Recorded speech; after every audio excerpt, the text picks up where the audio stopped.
Hi, everyone. I'm Sam Wilson Jr., and this is the Black Soul Music Experience Podcast, the music podcast on where I interview singers and musicians from genres of black music: gospel, jazz, blues, old school classic soul, old school hip hop, today's hip hop and R&B, Caribbean, Latin, Afrobeat, Afro-Latina, blue-eyed soul, disco, go-go, line dances, and the Lost 45s. So come with me as I take you on to a trip to the destination genre of black music right now on the Black Soul Music Experience Podcast.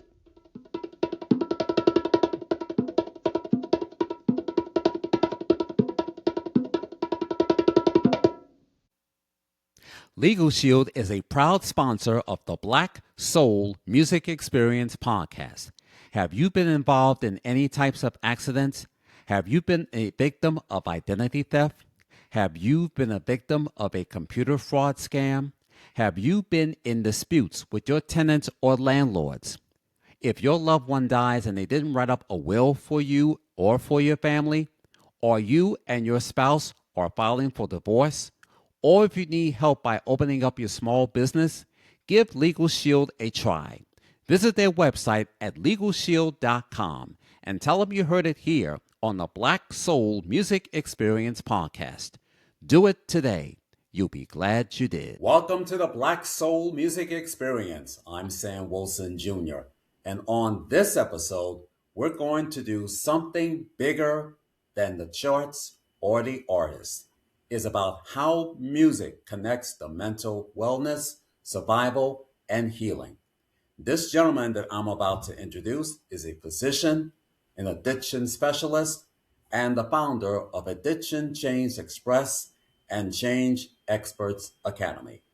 So on this episode of the Black Soul Music Experience Podcast, we're going to do a topic on unlocking the brain, how music, medicine, and human connecting creates hope.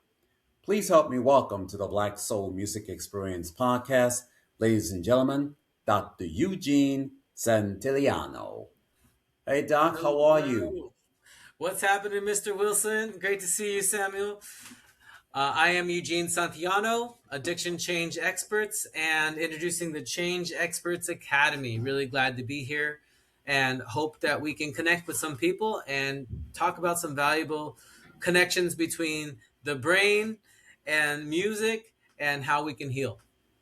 Yes, it's a pleasure to have you here. And we're going to do a very special different on this episode. Not only we're going to entertain our audience, but also to educate our audience because music play a part in social issues and mental illness is one of them. So I'm very delighted to have you here on my podcast.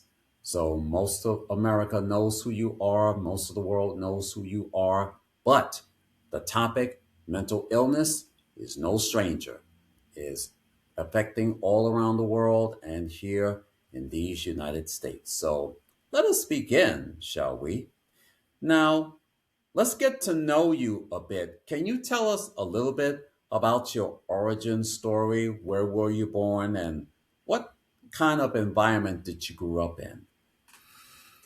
Well, thank you for asking. Addiction medicine is not something that I imagined when I was growing up because I didn't know that this was even an opportunity. And so my origin story starts in a household that was definitely affected by addiction. My father was using alcohol, and that definitely impacted the relationship between my parents, and it created I'll say environment that definitely increased a little bit of anxiety in the household. It turns out that every behavior is really related to survival behavior. And as I grew up, I saw that my father used alcohol as one of his survival strategies. And on the flip side, my mother used some of her controlling behavior as part of her survival strategies. And when you put those two together, they don't necessarily create a household of calm. And so when I was growing up, I definitely recognized a lot of the, we'll say, explosiveness that happened in the household because of alcohol, and really because my mom trying to control my father's alcohol use.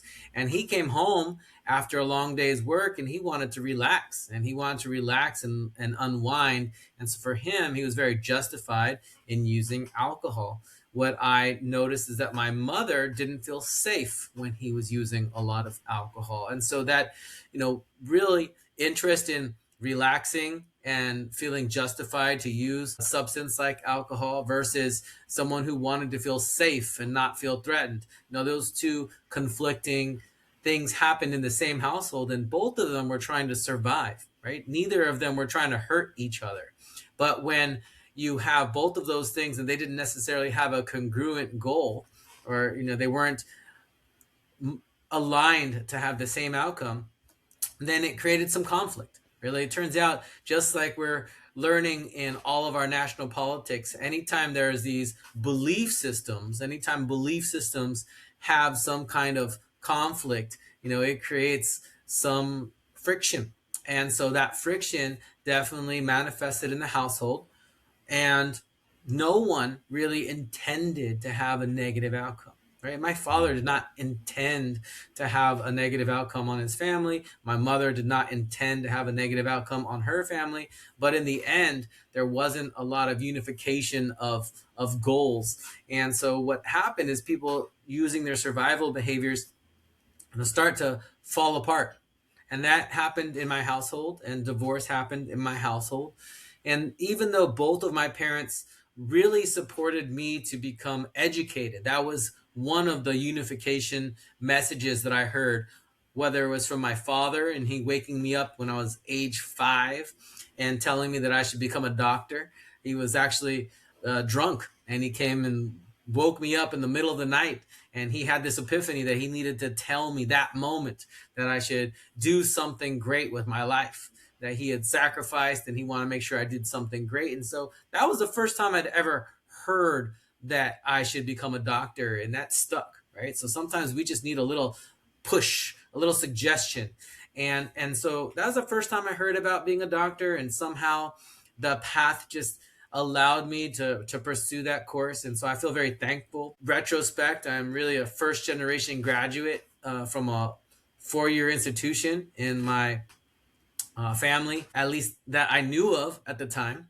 And it was really an important message that was delivered. And my mom always thought that education was important. As a matter of fact, that was one of the things that caused trauma in my family, because my father, he had this idea that being a homeowner was part of the solution for happiness, right? And so he did that. He became a homeowner, and when we owned a home in a certain neighborhood that my mom said my kids are not going to school here, she didn't see the value of going to school there. She's like, we're going to move neighborhoods. I'm going to take my kids to the neighborhood where I want them to go to school.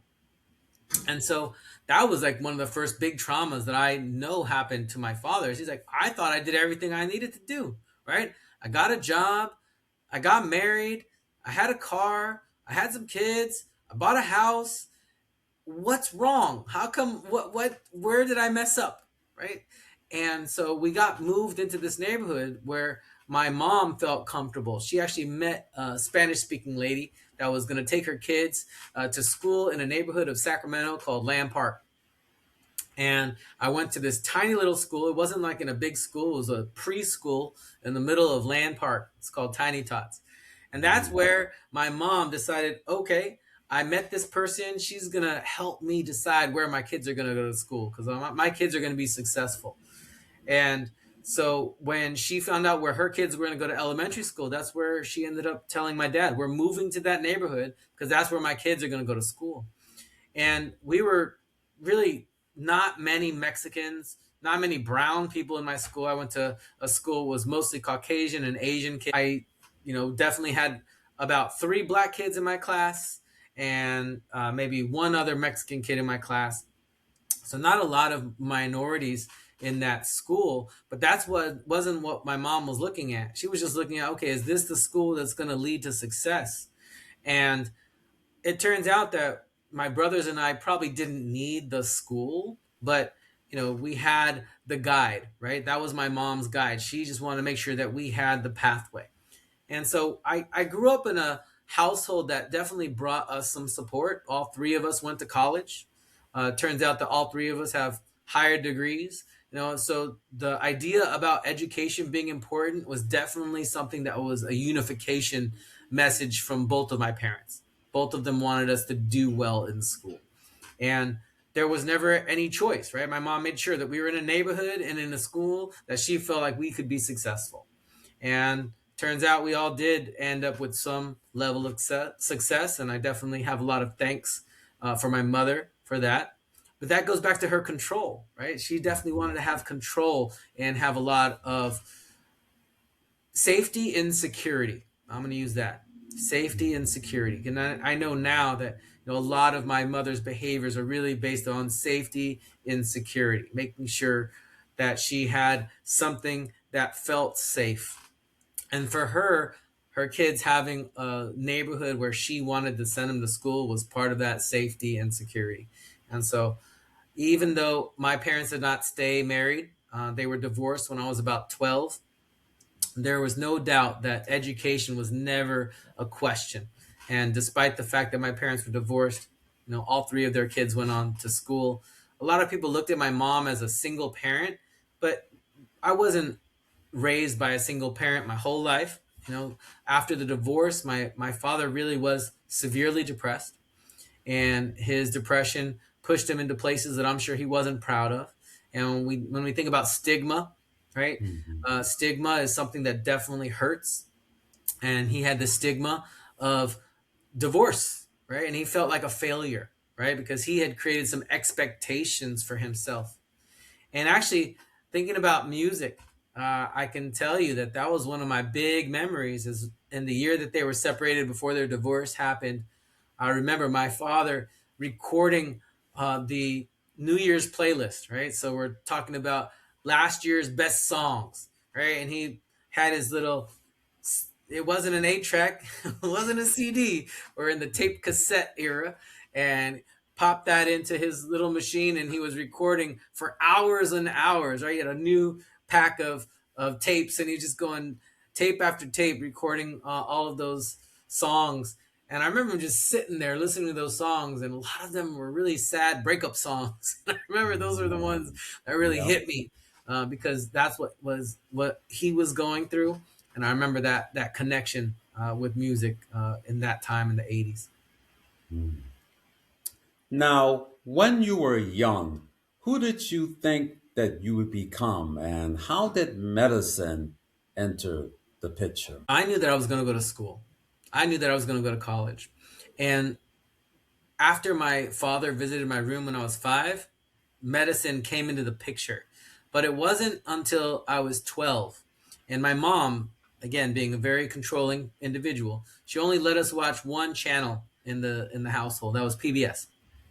And so I was watching PBS, and around the time of being 12 years old, the big earthquake in Mexico City happened, and they were doing a special about the aftermath of the earthquake in Mexico City. And I was so impressed. At the time, I was definitely into science. I was already doing science camps, and I was definitely thinking that science was something that I wanted to pursue, and that was related to medicine somehow. But I saw this special on PBS about a surgeon that was trapped under the rubble, and his hand was auto amputated. So he was right handed, but his left hand was under the rubble, and his fingers essentially were cut off by the things that had fallen on them. And during this episode, they showed that they transplanted 3 of his toes onto what used to be his finger space. And then he was able to hold instruments in the operating room and perform surgery. And what I heard at that moment was that the doctor that performed that surgery was a plastic surgeon. So when it came to 6th grade and we're doing our career fair, and someone said, "What do you want to be when you grow up?" I was thinking about that surgeon that repaired that hand and put toes for fingers so that someone could do surgery again. I thought that was amazing. And I love that idea of our ability to, you know, change our body, create technological advances that allowed that kind of surgery to happen. I thought that was amazing. And that's what I said I want to be, a plastic surgeon. And it made some of my friends really happy because they're thinking, oh, great, I'm going to have a free plastic surgeon when I grow up. But, things evolved over time. And as I got into college, there was some opportunity to get, to be participating in some of our political movements. And at that time, affirmative action was being, we'll say, attacked, by some of the regental actions that were happening at the University of California. And I participated in some of the marches and the actions that were helping to support the idea of trying to maintain affirmative action at the time. That's when I became part of the Coalition for Social Justice. And that's when I learned about people who were climbing up in trees and Earth First. And that's when I learned about, our Black student movement, and became really close friends with a lot of people in that movement. And that really changed kind of what kind of doctor I thought I wanted to be. And I started participating in a student run clinic called Clinica Tapati. And Clinica Tapati is a organization that continues to exist as a student organization that is volunteer based, right? So there is a couple of paid positions, but the majority of the time that is the Clinica Tapati is built on volunteerism from undergraduates, from medical students, from medical residents, and then they also have some advising kind of teaching faculty. So the stipends for all of those top positions are very minimal. And so really it is a volunteer based organization. And that was the first time I'd ever heard of a specialty called family medicine. So growing up as a Kaiser kid, I had a pediatrician. My mom had an OBGYN. When I graduated, I went to college. I got assigned to an internal medicine doctor. I had no idea what a family medicine doctor was, but then I participated in this clinic, the Clinica Tapati, and that's the first time I'd ever heard of family medicine. And it helped me recognize that, whoa, these people are volunteering their time. These people are affecting the community. These people are providing a very valuable service. At that time, we'll call it indigent healthcare. A lot of folk that were not able to access Medi-Cal, not able to access insurance, were coming to this clinic and just waiting. And they'd show up at 5:30 in the morning, they'd pull a number, and they'd wait to be seen by students. And they'd receive their care at this clinic. And I thought that was an amazing outfit and organization. I spent several years volunteering there. I ultimately volunteered there as a medical director, as a resident. And so I spent a lot of my time in my, I'll say my development years at Salud para la I'm sorry, this is at Clinica Tapati. And at Clinica Tapati, it was an amazing training ground for me. And that's how I moved into family medicine.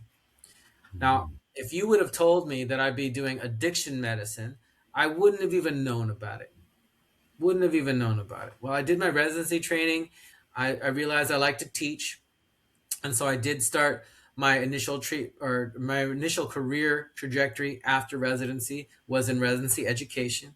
I started off at Chestnut Hill Hospital in Philadelphia. I moved on as the associate program director at Montgomery Family Practice Residency Program at Montgomery Hospital in right outside of Philadelphia. And I thought that residency education was going to be the rest of my career. I did some specialized training that said, yes, I'm going to continue to do this. And then life changes. And so as life changed, I definitely had an opportunity to make some updates.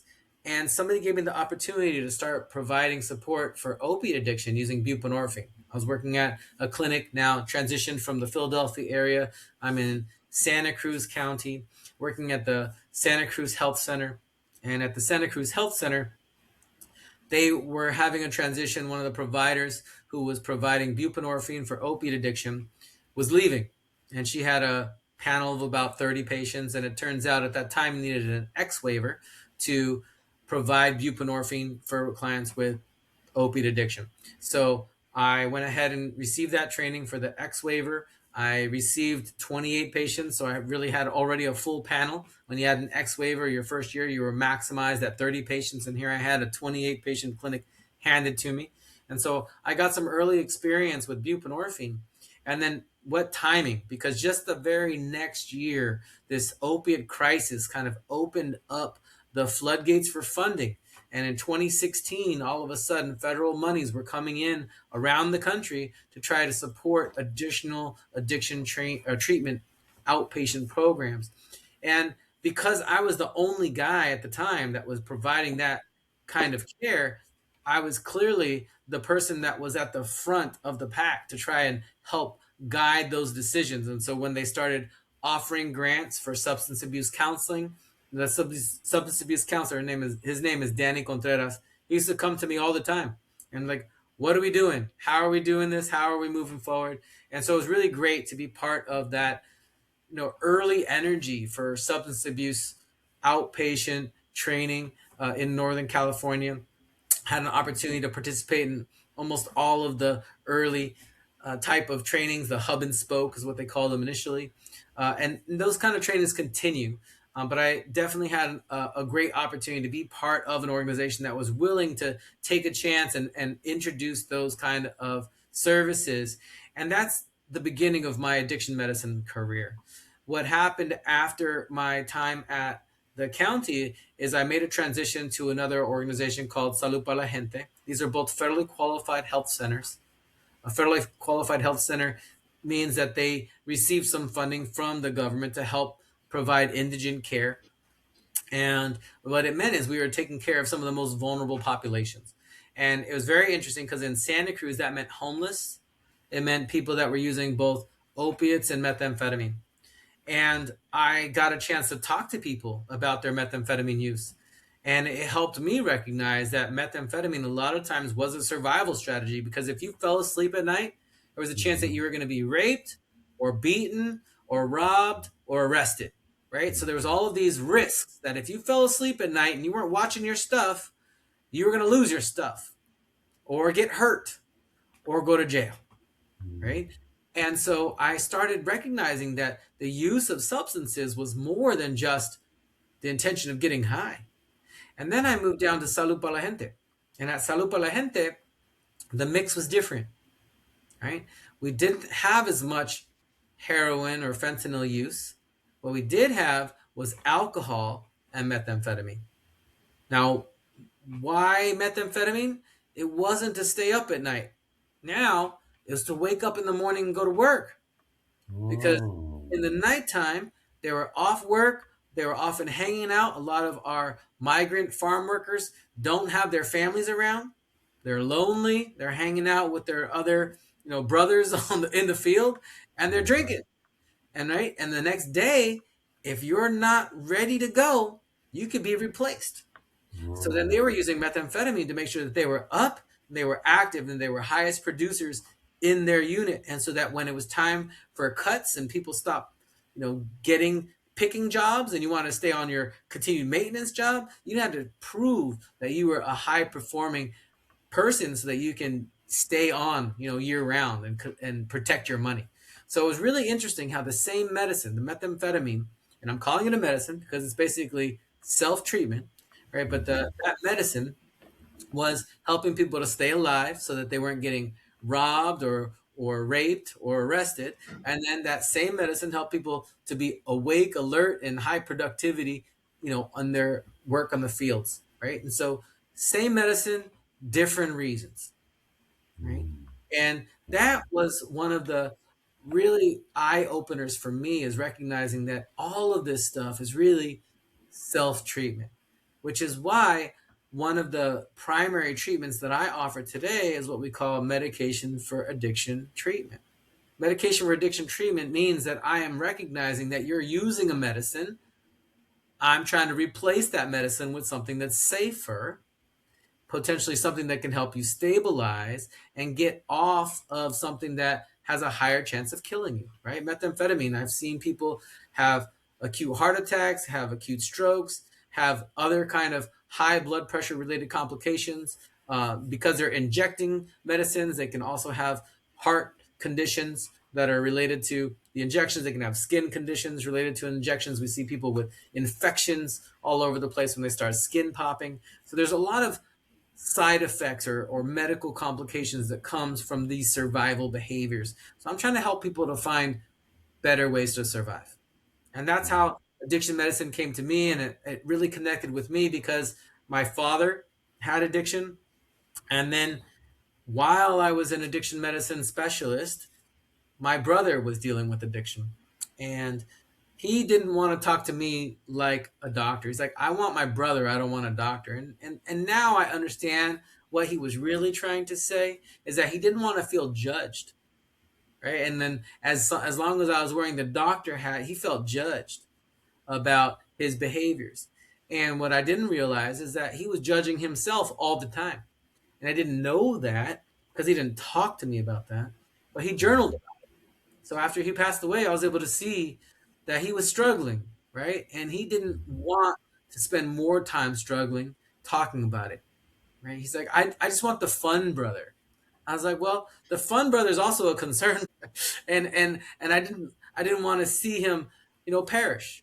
And it turns out that it was actually a party that killed my brother. My brother was celebrating. It was my birthday, and on that day, he received a job offer to be a campaign manager for a local election in San Francisco, and he was excited.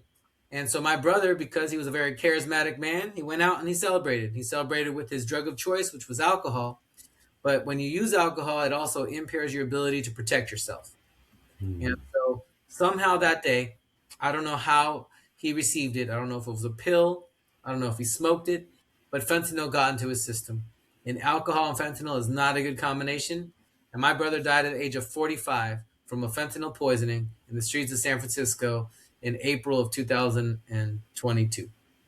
So it was March 29th when he actually had the exposure, but he was in the hospital, and his fingerprints, the hospital was able to find me before he passed away. And so my brother was able to be an organ donor. It's something that he wanted to be and registered to be an organ donor. So he was an organ donor. So he still saved lives before he died. But we lost him when he was very young. And I definitely think about my brother all the time. Well, first of all, my condolences goes out to you in the loss of your brother. Now that you are a doctor, do you feel that medicine or practicing medicine was your calling? I think that's a really great question because the type of medicine that really helps me connect with people goes back to my origin story, right? It goes back to the addiction story. And I recognize that the behaviors that my father had to try and cope were survival behaviors. And I don't ever have any negative feeling about my father, but I know that his alcohol led him to an early death. And then I never met my grandfather. My grandfather died of alcoholic cirrhosis at age 45. And then my brother died of fentanyl poisoning in conjunction with alcohol at age 45. So between my father who died at 55, my grandfather, my brother who died at 45, there's not a lot of longevity in the men in my household. Mhm. And a lot of it is related to coping behaviors that don't lead to health. Right? Wow.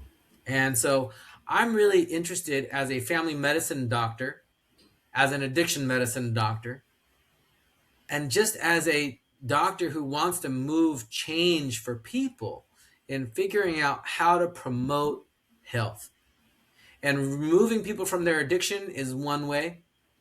But what I know about addiction is definitely tied to mental health. And I can tell you, I've been in many arguments with some of my colleagues that work in addiction, and they Mhm. state the studies. Oh, there's only a 30% penetration of concomitant mental health in addiction. And I say, bullshit, right? If you're talking to my patients, you know that the number is more than 30%.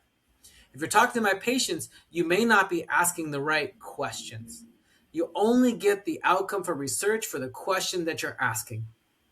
And the question is not what kind of pain are you trying to treat by using your substance. Mhm. And that's really the bottom line. When people come ready to stop, it's because they're they're over the pain. They're like, I don't really want to do this anymore. Right? But a lot of times people just use this substance or whatever substance or addictive behavior they have to escape their pain. That's really what this is. This is a version of escapism. This is a version of avoidance. Now, one version of avoidance is just to walk away, right? Mhm. One version of avoidance is to not talk about it, right? We can not talk about what's happening in our country right now. And that's a way of avoiding the truth. Is that there's a lot of hate, right? And that social media promotes a lot of behavior and language that is not promoting love, right? And even when somebody does promote love, someone else wants to talk about why that love is not valid. It's so amazing how people just can't appreciate. And that's why I'm really excited about thinking about the different ways that people can make their life move towards health. And when I was working in addiction, I learned about some alternative treatments. And one of the alternative treatments that I saw was psychedelics. And that's a big topic right now. If you're looking at the news, you see it's a big Mhm. topic. In New Jersey, they just passed the law that allows psychedelics to be used in a more clinical way. They have a couple of states like Colorado where it is legalized. They have some other states where it's decriminalized. Even in California, where I'm living, in the county by county decision, it could be decriminalized. It was decriminalized first in Oakland or Alameda, California, and then decriminalized in Santa Cruz, California. That doesn't mean it's legal. That just means you won't go to jail for having that substance on your person, right? And Mhm. what's interesting about psychedelics is that psychedelics have been used for addiction since the 50s, right? LSD, when it was first utilized, they were trying to use that to help people with addiction, right? But Mhm. then bad stories happen and things get locked up, right? Just like marijuana is a Schedule 1 drug. There's no way that marijuana should be a Schedule 1 drug the same way that you know, fentanyl as a class 2 drug, right? The Yeah. Schedule 1 drug means that there's absolutely no benefit of this. It's an absolute poison. Well, fentanyl is an absolute poison, but it's used as a Schedule 2 opiate in surgery, right? In Mhm. anesthesia. How many moms do you know have had an epidural? A lot of them are with fentanyl. So, fentanyl is a substance that definitely has a clinical benefit. Well, guess what? So does cannabis, right? But Mhm. somehow, under Richard Nixon, it was labeled as a level 1 drug, just like these psychedelics. Well, there's one psychedelic that's not listed as a level 1 drug, and I'll get to that in a minute. But psilocybin, right? That's one that is a naturally occurring substance, been growing in this country, been growing in Mexico for a long time. And this psilocybin, this mushroom, right, does have some medicinal properties. And so that's one of the things that's really exciting is that there has been medicinal use of these plant-based things for centuries, right? It's not like even decades. It's like centuries of use. If we look at the use of ibogaine down in South America. They've been using this for Mhm. centuries. This is not a new substance, right? It's just not one that we want to talk about in public. It's not one that we are comfortable talking about because of the effects of psychedelics, right? Psychedelics make your brain feel a little funky, right? And Mhm. so when things make you feel funky, we start criminalizing it. Well, guess what? We criminalized alcohol before. And what happened? The prohibition, it happened. Can you go to the store now and buy alcohol? You absolutely can. Does that mean alcohol is good for you? It's absolutely not, right? But it is one of the most utilized self treatment medications on the planet because of its accessibility. If we had more accessibility to some of these other plant-based medicines, we might see it more. And in South America, they see ibogaine used in rituals for children, right? It's normalized throughout life, right? We see it in pregnancy, we see it in the afterbirth, we see it in children, and it's because of the way that it's utilized, right? When we criminalize something or we block something, we create barriers for things, it's because we don't understand them. And that's one of the things that I've learned is that mental health is definitely a big problem. But there's some really cool solutions to mental health. And one of the solutions that I wanted to talk about was ketamine. So ketamine is a Schedule 3 medication. What does that mean? Well, it is a scheduled medicine, which means that there is some restriction from the DEA, but it means it's not as dangerous, right, as your Schedule 2 medicines like your opiates. And you can receive this medication legally in the United States, unlike Schedule 1 medicines. So the psilocybin, the ibogaine, all of the psychedelics that we hear about, LSD, MDMA, all of those are Schedule 1 drugs right now, which means that they're not legal, they're not accessible. Ketamine is a Schedule 3 drug. That means it is legal, it is accessible, meaning it's accessible legally through a pharmacy, right? So I can order this medication as a company and I can provide this medicine. Now, how should this medicine be provided? That's the real question. And that's one of the questions I have for how you see if you were to Google ketamine today, right? You'll see a lot of advertisements for dose at home ketamine. And do I believe that that's safe? Do I believe that's ethical way to use this medicine? I'm going to say absolutely not. So do I encourage you to go home and order some ketamine for home use? I absolutely do not.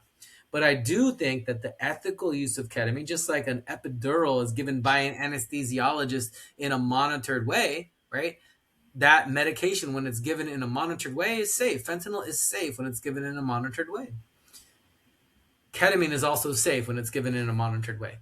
And we have a demonstration for that because the FDA approved a version of ketamine called S-ketamine, brand name Spravato, for use in the United States. And it has two indications that have been FDA approved. One of them is treatment-resistant depression. The other one is depression with suicidal ideation. Now, why is this important? Well, number one, in 2018, it started giving the opportunity for a version of ketamine to be used. In 2024, they expanded that use. After 5 years, they studied suicidal ideation, and it turns out it's the best thing that is FDA approved today to help people reduce the risk of suicide, right? So you don't have to wait until someone has failed 2 and 3 medications before offering ketamine in the version of Spravato as a nasal spray. And that is important because then that means Medicare said it's FDA approved, we can pay for it. Medicare pays for it, all the insurances often open up that opportunity. It doesn't mean it's free, right? If you have a copay, it could still be pretty expensive. If you have a high deductible plan, it could feel pretty expensive. But when that we're talking about that medication, we're talking about suicidal ideation, we're talking about a really neat opportunity, right? And so that medicine has been studied now internationally, right? The last study that recognized its benefit in the nasal form was about 55% effective in a study from China. Now, is that the best medicine out there? I'm here to tell you that no one is telling you the truth. There is a medicine that's better for suicidal ideation reduction than the nasal version of ketamine. Now, why is this important? In 2006, the National Institute of Mental Health recognized that ketamine, not S-ketamine, not the Spravato, but the version that's been FDA approved since 1970 for anesthesia, when they provided lower doses of medicine in the IV, they had amazing outcomes for suicidal reduction, right? And that the suicidal reduction numbers look like 80% in some studies, right? So up to 80%. And I have seen a study from Canada that had 80 patients receive 1 dose of medicine, have a questionnaire and follow up for 10 days. 87.5% of the patients that received 1 dose of ketamine did not think about suicidal ideation for that 10-day period. The problem is we don't have long-term studies. But what I'm trying to tell you is we do have a medicine that acts at the urgency of suicidal ideation, and it is legal in the United States as a Schedule 3 medication, and we should be using it to help people that are dealing with suicidal ideation. And we're not. The reason why we're not is because it's not FDA approved for that. Because it's not FDA approved for that, people don't have to justify paying for that. And so I actually am providing this medication. It's a cash-based service. It is definitely something that has been valuable, but it wasn't until I started treating people with suicidal ideation that I recognized the real value. that I didn't advertise for people with suicidal ideation to come see me, but they found me. And they found me because their psychiatrist had run out of options. Like, I'm treating you for 10, 15, 20 years, giving you 5, 6, 7 medications. We've tried therapy, we tried all the different things, and you're still suicidal. Maybe you should try ketamine. And that's how they got to me. They said, maybe you should try ketamine. And luckily enough, they found me. And wow, I have been treating mental health disease for more than 20 years as a family medicine doctor. I've been giving antidepressants and hoping that people feel better in 4, 6, 8, 12 weeks, 3 months, 6 months. One dose. I give this medication, and after their first dose, they were feeling better. We don't have any medication on the planet that is approved for use in medical facilities like ketamine. It's the only one, but it's underutilized because it's not FDA approved for mental health. And the question is, well, why is it not approved for mental health? Because they didn't study it for mental health. When they asked for this medication to be FDA approved, they were specifically looking to get it for anesthesia, right? And they didn't look for mental health things until people were flirting around with the idea in other countries. And then these smart kids from Yale and Mount Sinai said, hey, why don't we try it? And they did that in 1999, and 6 out of 7 patients responded, right? The first people who used this medicine in this country were from Yale and Mount Sinai. So if you don't trust those organizations or those universities, that's on you.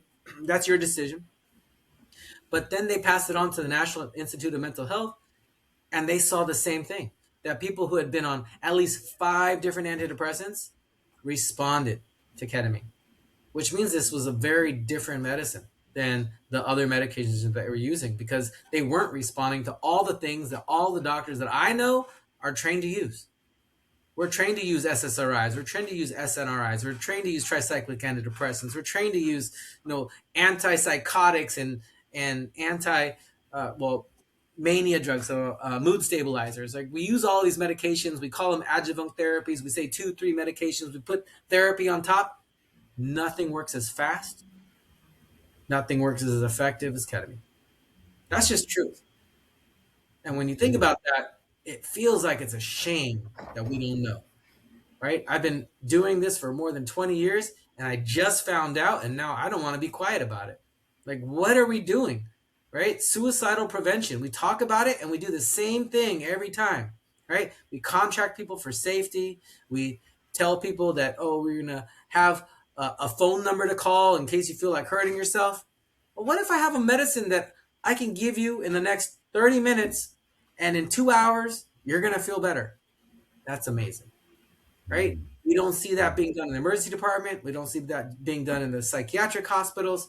I do see some hospitals using it, but they're using it in what I'm going to call a limiting way, because the American Psychiatric Association adopted this 0.5 milligram per kilogram dosing strategy.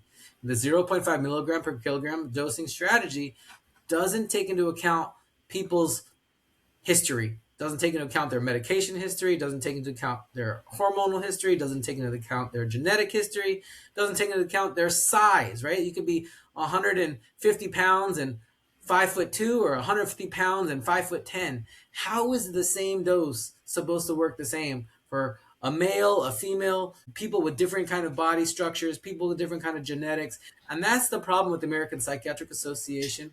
And that's why some of the academic institutions that are stuck with that APA guideline don't have the best outcomes. And what we know is that there's people out there using this medicine effectively, and they figured out the formula. And I'm actually ready to share the formula. I'm excited to help people to understand that they can use this medication effectively and safely.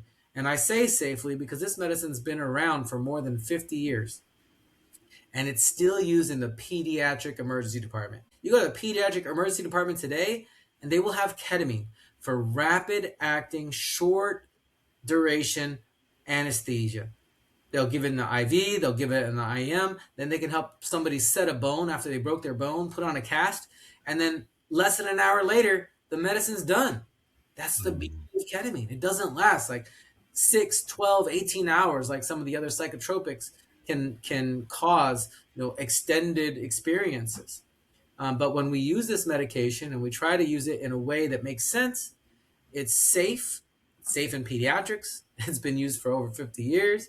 There are a couple of health reasons why you wouldn't use this medication, but it's really amazing. So I'm really excited about trying to really unlock the opportunity for people to understand that this medicine works and we should be using it more. So sorry, I got a little excited. I get excited about some of the things I'm passionate for. Now, growing up, what role did music play in your life? Were there artists on radio stations that help you process emotion? I am not going to identify that there was artists that helped me as a child with their words. It was more of just the feeling. And actually, when we look at music, we talk about sound waves.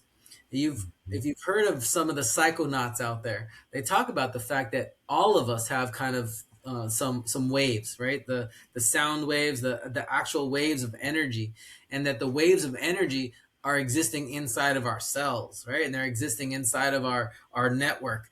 And so our DNA, responds to music, right? And so the truth is, it was just about hearing the music. Like there was some times when I was a kid, and I would hear a song, and it would literally just stop my heart for just a moment because I wanted to go ahead and grito. A grito is like a Mexican yell, right? So Vicente Fernandez, when one of his songs "Volver Volver" came on, it was one of those songs that just made me want to stop, right? Um, Hmm. there's just a couple of songs that happened that just really connected with me. But I'll say that cumbia was the type of music that made me dance, right? Hmm. Hip hop type of music that made me dance. I remember Boys to Men, Motown Hmm. Philly. That was an album that changed me, right? Made me feel like getting up and moving. Because I listened to a lot of R&B. And the R&B is really kind of a relaxed, put me in a chill mode. Like I didn't have a girl to cry about, but I definitely got into a chill mode with the R&B. But I remember Motown Philly was one of those albums that made me move. And Hmm. it was actually, something that just died. MTV, right? MTV's dead now. Hmm. I remember watching Motown Philly when my mom wasn't home because she was working at that time. My parents had separated, so she started working full time. And by the time I got home from school, I'd watch MTV. And I remember seeing Motown Philly. And the first time I had a job, that was the first album I went and bought. I went and bought Uh-huh. uh, on tape. Yes. Boyz II Men, Hmm. Motown Philly. Yes. Now, who were some of the singers or artists whose music carried social message as they stayed with you? This is a very interesting topic because as I listened to some of the music that moved me in the club, as I was dancing, Hmm. it's a lot of trash music, right? One of the songs that I really enjoyed dancing to, but the message is terrible, is "Blame It on the Alcohol," right? And that one really hits, right? That one really hits because alcohol was a destructor of my family, right? That's how I saw it. I mean, alcohol killed my great grandfather. I remember my grandfather. Alcohol killed my father. Alcohol killed my brother. And blame it on the alcohol is not enough, right? It's more than alcohol, right? It's really about why are you using alcohol, and that's the question that really comes to me right now. But I love dancing to that song, but it's a hard song to listen to because of the words. Yeah.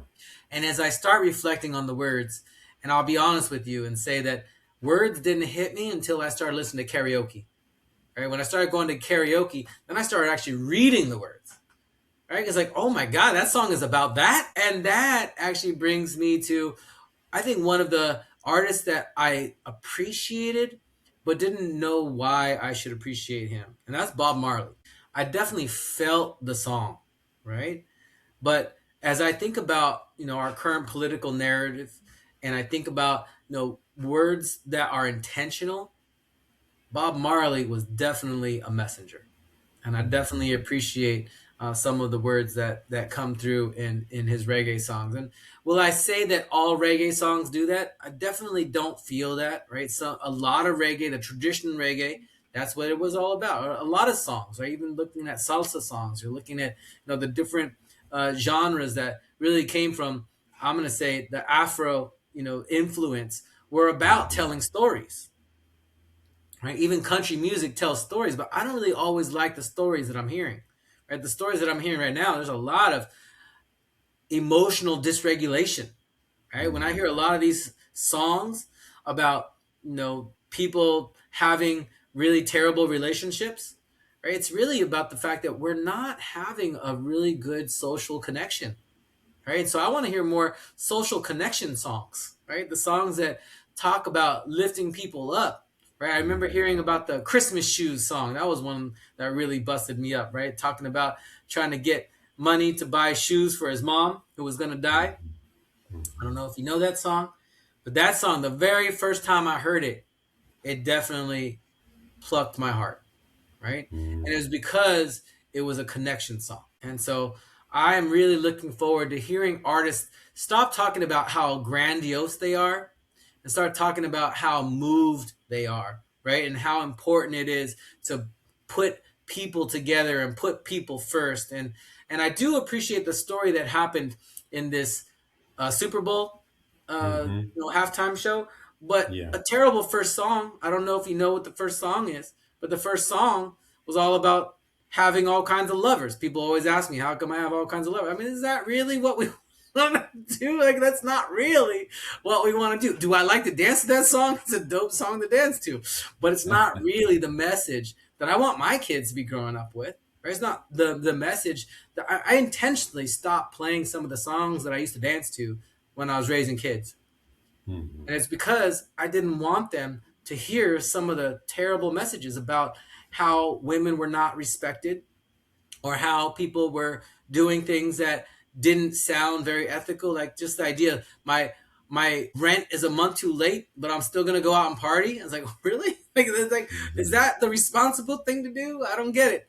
Right? So I definitely feel like there's a lot of messages out there that move people but are not the right messages. And so I'm looking to see a movement for people who want to be responsible. And I'm not focused on church music, because to me it's not about recognizing a savior. It's about recognizing that we are all people and that we all have the opportunity to. I love the one love, right? I mean, that's going back to this reggae chant, right? One love, right? One Mhm. people, one heart.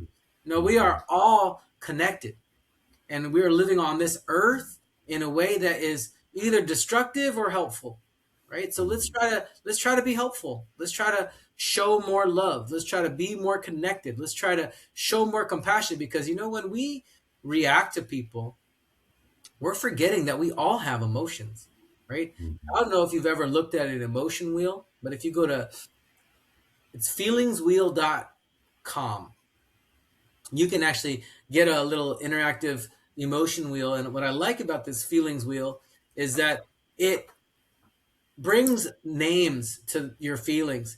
And one of the things that's really important is when you look at that, happy is only about a sixth of the wheel, right? Maybe a fifth of the wheel, but happy is not the majority of the wheel. And so for all of us to be stuck with the idea that we're supposed to be happy all the time ignores the idea that we have all this range of emotions. We're supposed to be upset sometimes. If we're not upset, we're not living, right? We're supposed to be excited sometimes. We're supposed to be Mhm. sad sometimes. If we're never sad, maybe we've never loved, right? There's definitely opportunities for us to feel all the emotions. And when we feel like we're getting stuck in one kind of emotion, that actually is a little bit of a choice, right? Because we can learn how to live in one kind of emotion, but when we become our emotions, that's when the problem starts to manifest itself. We are not our emotions, but Right. our emotions are part of our experience. And it turns out that our emotions also result in behaviors. And so when we learn behaviors, sometimes that's tied to an emotion. And so we have a lot of opportunity to change how we perceive our emotions, change how we perceive other people's behaviors.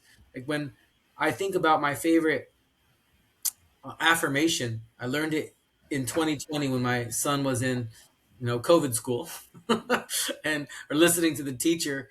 And his fourth grade teacher used to say to give the same grace to others that you give to yourself. And what I really realized about that particular affirmation is that it means that I need to give grace to myself, right? And when I'm not my best self, that doesn't mean that's who I am, right? And when other people are not their best self, it doesn't mean that that's who they are either, right? We have to recognize we don't know what's going on with them today. We don't know if their dad died today. We don't know if their brother died today. We don't know Hmm. if they lost their job today. We don't know if they got into a car accident today. I have no idea what happened with that guy today or that woman today, but having some grace to let them know that maybe this is not their best self. And it's probably not their best self. And having some grace, letting it go, right? Because when I puff up my chest, that's just another coping behavior. That's not actually a soothing behavior. And I don't want to live in this life all puffed up all the time. You know, inviting stress into my life is not something that I want to do.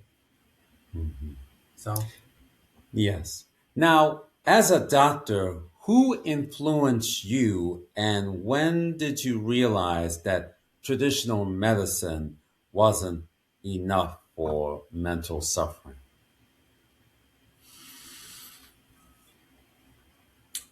the most important thing that happened to me in my journey to becoming the doctor that I am today, the first step is recognizing that there are always pathways. There's always shifts in the road. And the first pathway was opened up by my father when he said to consider being a doctor in the first place. Right? The next shift in the road happened in undergraduate when I did jump onto this social coalition type of movement. And I thought, well, maybe doctoring is not the way that I'm going to move the social infrastructure. And that's when a Dr. Diaz, who was the advisor at Clinica Tapati, told me, so, well, what are you considering? I said, well, I'm thinking about a master's in public health. He said, I'll tell you what, politicians trust a doctor more than they trust a public health administrator. I said, Mhm. okay. He said, if you really want to influence, policy, you're going to become a doctor. And I was like, there we go. So, another little, redirection in the path.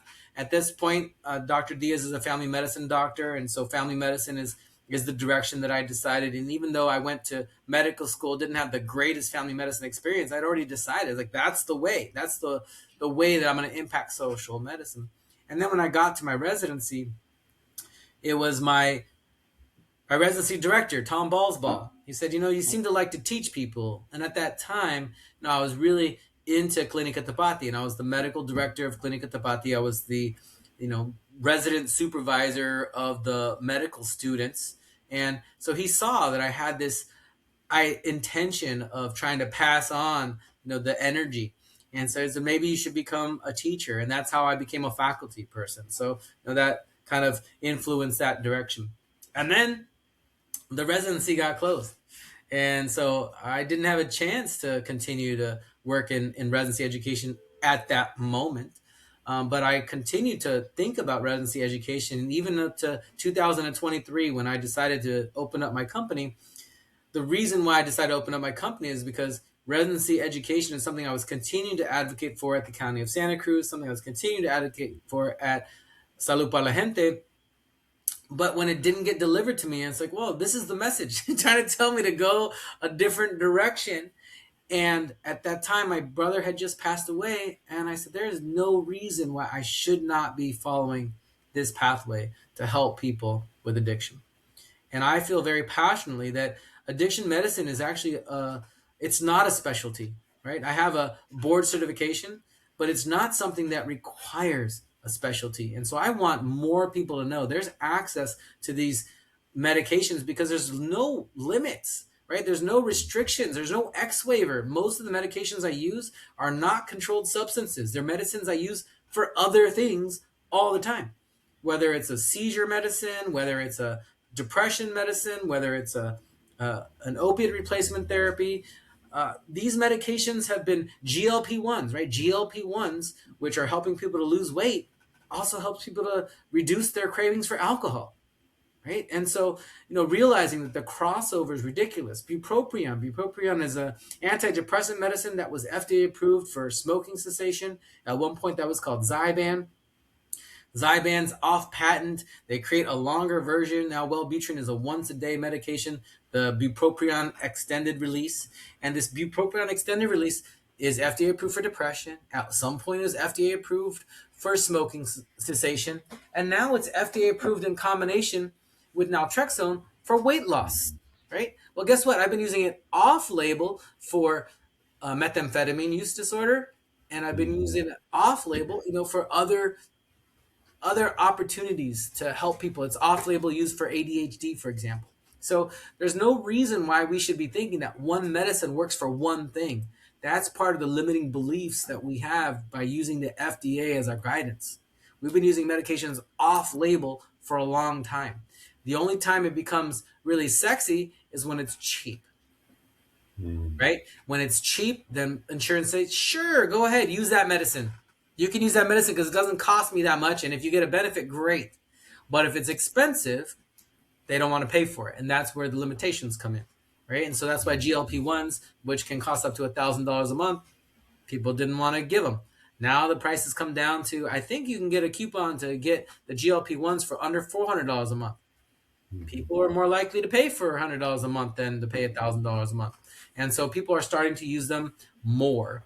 And, insurances, as medications get beyond their patent, right, they're going to be more open to generic opportunities, more open to alternatives, just like Wegovy just passed a pill. They've had that pill for years, right? But it was never FDA approved for that reason. So the FDA approval requires, some timelines. And yes, it's been effective for weight loss. Just like we knew that diabetes medicines were effective for weight loss well before they were FDA approved for weight loss. That's why people were trying to get on them. It's like, oh, you're losing weight. What's your secret? GLP-1. Oh, let's get on that medicine. And it wasn't the first GLP-1s, right? We had some GLP-1s in the beginning that didn't do that much. They weren't that helpful. But since Ozempic, right? Since semaglutide, things have changed, and then the newer ones are even more effective, right? So it's pretty interesting, just this whole landscape of medicine and costs. And turns out you can get these medicines cheaper in Canada than you can in the United States. So literally, people are ordering their medicines from Canada. For a while, people were getting them from compounding pharmacies and getting them mailed here from Texas or from other states. But it's an interesting just geography of the business of medicine that we are in, and it's kind of terrible actually. And our current delivery system really could be improved with some really easy steps, like for example, normalizing one formulary. How about everyone have access to all the same medicines no matter what insurance you have, so that I can know how to get you some care, right? That's an easy example of something that is not easy for the insurance company, and it's not beneficial for the pharmaceutical companies because they want to compete, right? As long as they have the ability to compete, they will compete. We could make it easier for care delivery if we had a normalization, so it didn't matter what state you were in, you can get the same medicine from one state to the next state. Or if you were in one city from one county, right? In California, when you are in Medi-Cal, they used to have a different formulary for every flavor of Medi-Cal, depending what county and services you receive. And they realized, well, you know what? Let's go ahead and change that. And so Medi-Cal now has a single formulary, so that it doesn't matter what city you're in California, you have the same access to medications. And by the way, it includes those sexy medications like the GLP-1s for weight loss, includes medications like Spravato for nasal spray for depression and suicidal ideation. These medications are accessible on Medi-Cal, but they're not accessible on a lot of other insurances. So that's kind of an interesting topic. Now, the next question we're about to ask is about when we talk about mental illness, what do you believe that people misunderstand about it? Mental illness is something that is much more profound, right? We like to use euphemisms and we used to, and we like to discount like what people are going through. Is like you hear this all the time. They're just going through life. Why does it have to be something? Well, dealing with life actually creates stress. And our stress hormone in our body is cortisol, right? It doesn't matter if that stress is caused by a surgery. It doesn't matter if that stress was caused because you just saw a bear. It doesn't matter if that stress was caused because you don't know if you're going to be able to afford your rent, right? All of those things cause you stress. It doesn't matter if you didn't get enough sleep, right? All those things can cause you excess stress. And all of those things, stress hormones actually drive a lot of our behaviors, right? And we don't recognize it. It's a subconscious kind of thing. When our body starts to feel stress, we reach for our coping behavior, right? Today, the most common coping behavior, the biggest addiction, is all these pocket computers, especially all of our kids are carrying around, right? Because they say, "Oh, I need to decompress. Let me go ahead and start doing my hours and hours of social media, scrolling, right? Scrolling does not necessarily help you to grow, right? It does help distract you, right? It's a version of escapism, right? Just like substances, right? Alcohol is a escapism type of behavior. You don't want to feel something, let me escape that, right?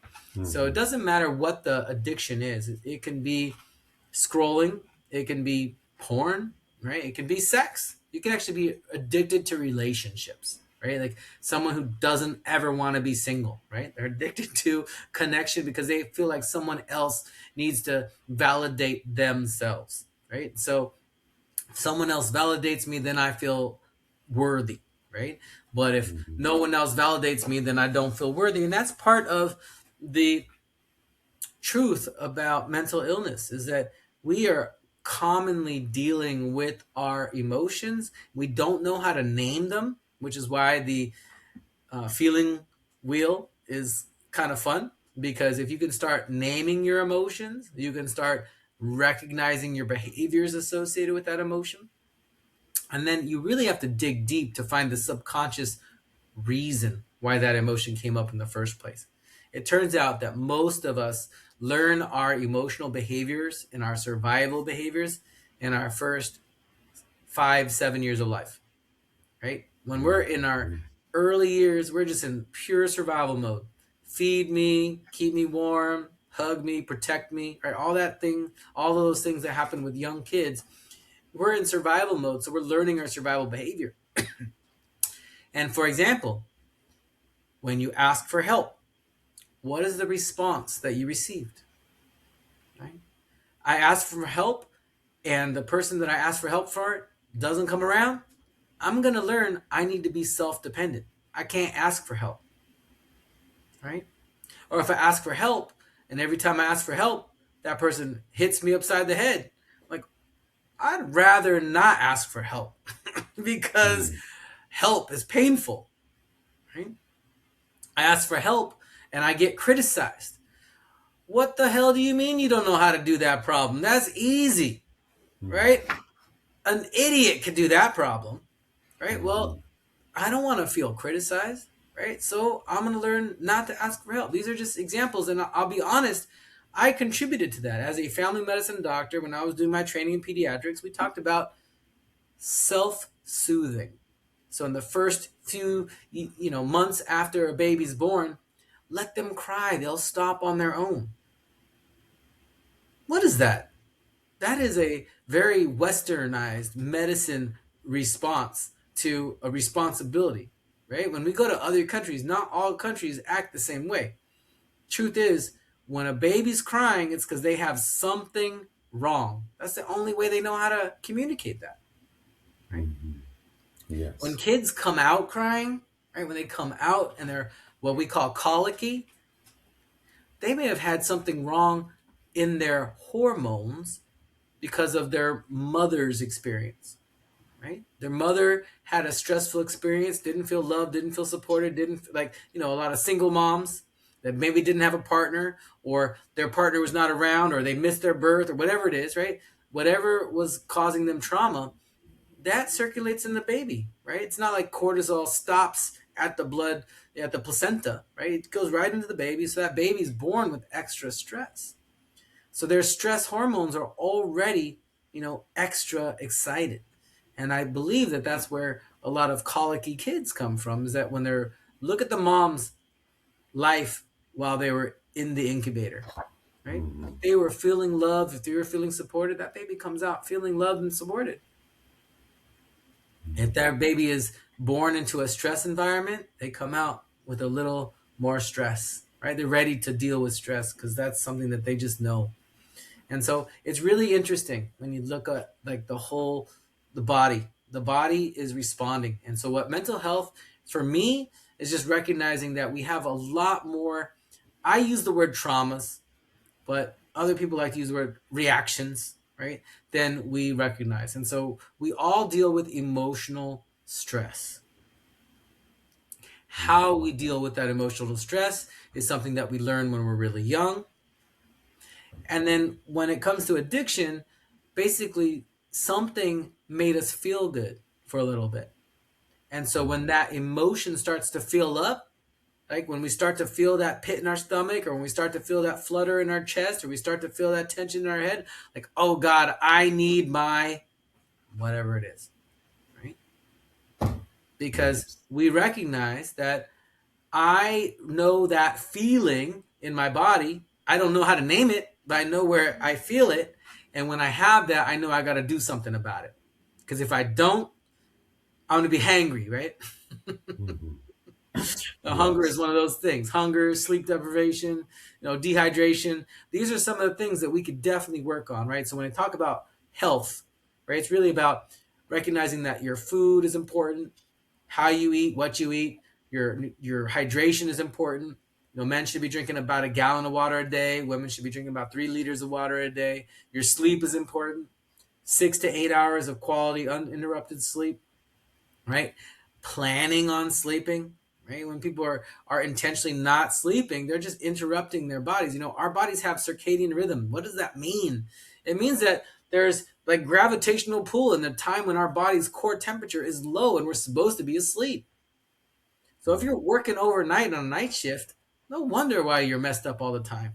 You're not supposed to be Yes. awake at the night shift, right? Uh-huh. 3 o'clock, Yeah. 2 o'clock shift. That's a terrible sleep cycle, right? Our body's not meant for that because Mhm. everything else happening around us is not matching that rhythm, right? So circadian Right. rhythm is super important. And I totally get it when people have circadian rhythm sleep disorders because of their work schedule. I'm like, man, they're like, how do I get better? I was like, get a different job.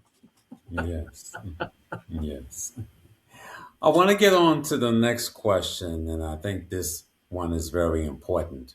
Now, for families who are either listening or watching this episode and try to understand for someone that they love, what's the first thing that they should understand about addiction and suicidal thoughts? That's really two different questions, right? So the first thing to know about addiction is that your loved one doesn't want to hurt you.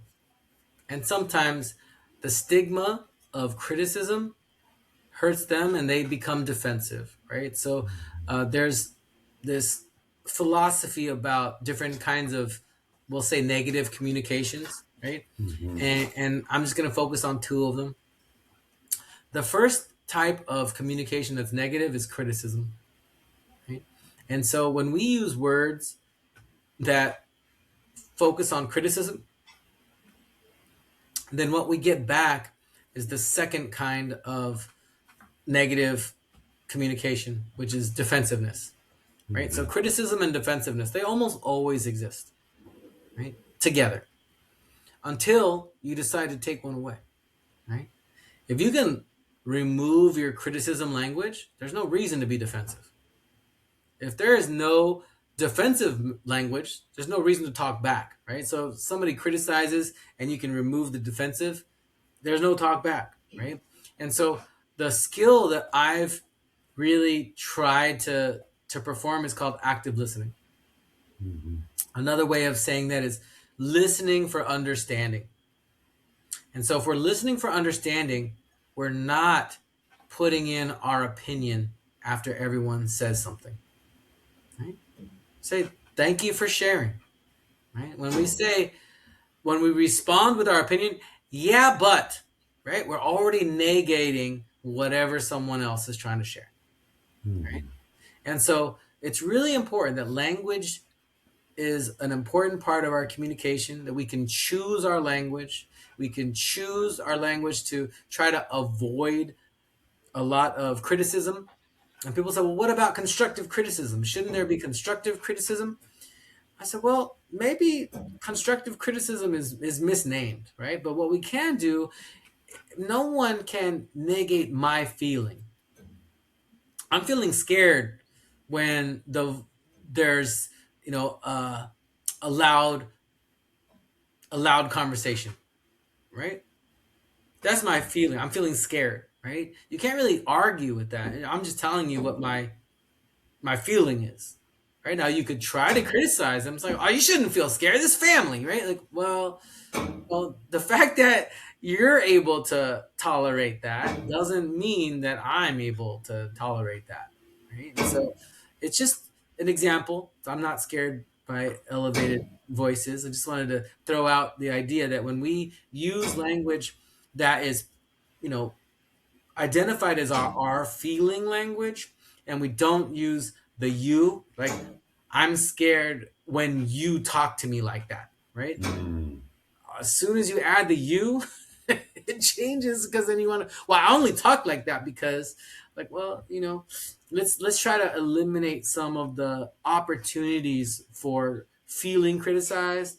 And then when someone does criticize you, say thank you for sharing, right? Instead of responding with that defensiveness and saying something like, no, I can understand how you can feel scared when the voices go up in the room, right? Just that tells someone that you heard them. That's called echoing, right? And so those are some of the skills that if we started learning communication instead of learning fighting, right? Because that's what we learn all the time. We learn criticism and defensiveness as our primary source of conversation almost all the time. And so if we can eliminate that kind of conversation, we can actually kind of reduce the mental health complications that come with trying to help someone, right? If you would just quit drinking, right? It's different than I get scared when I can't find you. Right? That's different. It doesn't sound like if you could just quit drinking. Right? Because then that really brings up the defensiveness mode. So trying to learn some communication skills that eliminate the criticism, and then also potentially eliminating the defensiveness when somebody's coming at you, because that happens, right? When someone's emotional, right? They might come at you. It's like, I'm gonna take some space right now. I'd like to connect later on when we're both in our, the word that my brother used to be able to hear from me, because he didn't like me to say drunk. It's like I used to say, I don't like to talk to you when you're drunk. So I used to say, I'd like to come back and have a conversation when you're not, when neither of us are altered, right? I'll throw myself in there so that I'm not trying to say one or the other, right? I'd like to come back and have this conversation when neither of us are altered. That way, it just opens the opportunity for communication. Now, suicidal ideation, this is a part that is very different, because suicidal ideation is something that I didn't have a response for before. And so I really want to talk to medical providers and say, what are we waiting for? There's actually a medicine that works. Why are we not deploying this medication more effectively to see how we can support our clients, right? And the message that I have is like, well, people are afraid of addiction, right? It's like, oh, can't you get addicted to ketamine? And I'll say that ketamine is a substance. But as a substance, it does not have a withdrawal syndrome, right? So most of the time when I think about addiction, you think about a withdrawal syndrome. This does not have a withdrawal syndrome. I'll tell you what people get addicted to when they're using ketamine. They get addicted to the escape because they do have a little departure from their feelings because it does have this potential to cause dissociation. And so what does dissociation mean? Dissociation means that it actually separates you from, I'll say, your perceived reality with your eyes open, right? So if I cover your eyes, I usually provide this medication in a room that has limited light with an eye cover, usually some unrecognizable music in the background, and I give you ketamine. Your brain actually shows you things, right? It doesn't necessarily show you direct images, but it shows you things, right? And you might experience some things. And so that's how it's similar to other hallucination or hallucinogenics or psychogenics. But this medication opens up your brain, right? So the things that it presents to you are images that your brain is presenting to you. And what I find very interesting about ketamine is ketamine usually unlocks your subconscious ideas. Like, what is it that you need healing from that you're not thinking about? Sometimes people come in with an intention like, oh my gosh, I lost my husband. I need to heal from that trauma, right? Or I was just diagnosed with cancer and I want to heal from that, acute trauma. And that might be what comes up, but recognizing that ketamine is not something that we can direct, right? Once you've had one ketamine experience, you've had one ketamine experience. The medication does not have a replay button. You're like, oh, remember that last week when we did that? Can we try that again? That's not how it works. The ketamine unlocks your brain and presents you with images that you might need to process, emotions that you might need to process, ideas that you might need to process so that you can find some opportunity for healing.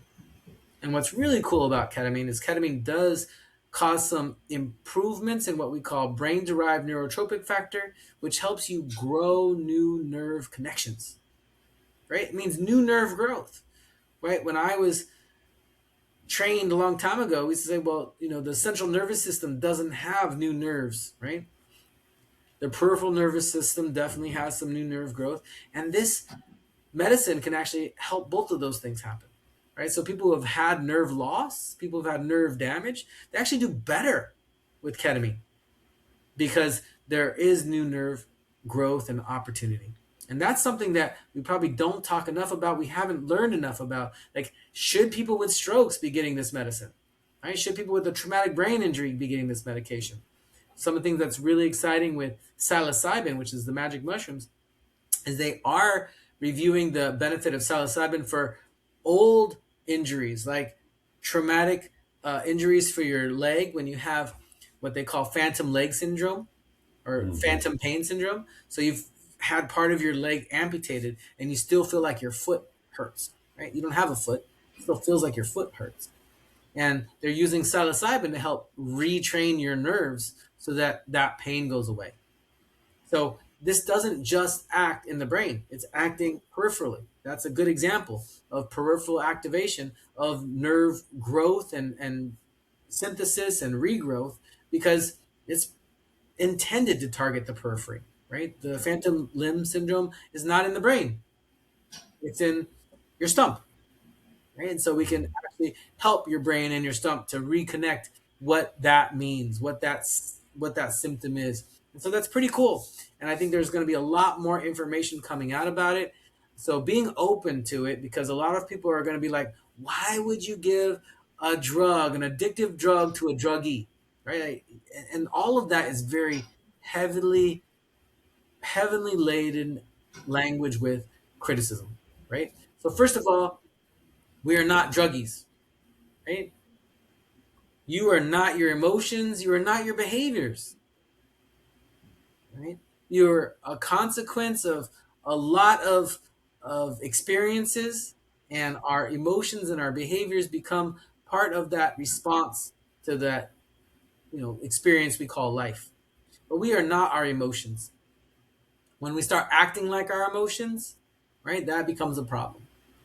When people start naming us as things, right? He's hot headed. Well, if you start living like a hot headed person because everyone calls you hot headed, right? That's your decision. It's the same with, using substances, right? My father used alcohol probably to help treat his anxiety. My grandfather used alcohol to treat his depression. He lost his mother when he was about 4 or 5, and then he lost his daughter, his 15-year-old daughter, right before he drank himself to death at age 45.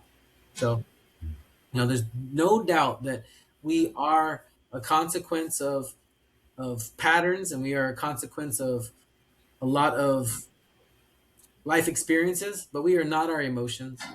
And so I think it's really important for us to recognize that when we're talking about these emotions and we're talking about mental health, they're all connected to overall stress. And since we can get stress from all kinds of things, our body doesn't know how to handle it.